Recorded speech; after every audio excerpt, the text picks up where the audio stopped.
Gumagawa ko ng ice candy. Yung flavor ng ice candy is buko. And then, yung flavor ng ice candy ko is buko. Hinaluan ko siya ng evaporada. Evaporada nga na Cobel, and then Jersey, and then condensed milk. So, nakakatulong tong paggagawa ko ng ice candy sa aming electric. Kasi every week ako gumagawa ng ice candy, and then every week nakaka 400 plus peso ako.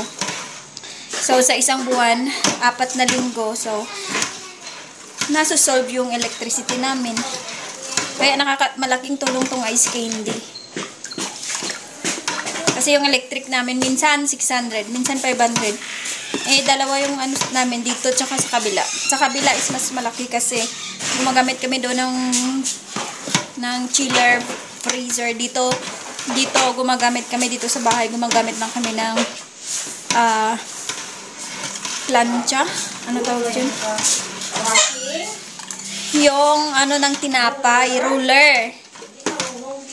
roller. Tsaka ref. Minsan pinapatay din namin yung ref kasi mas malaki yung ano. And dito is mas marami kaming gawa. Kaso lang, mas maliit yung kuryente namin dito kumpara sa kabilang tindahan. So, ganito yung aking ice candy wrapper. Ito ang pamangkin ko. Ay, anak ng pinsan ko. Pamangkin na yun na. Yun na. So, tutulong yan sa akin. Pero naglilinis pa sila ng bakery. Isang ganito is hanggang dito na siya. 5 pesos. Hindi ko alam ngayon kasi buko to.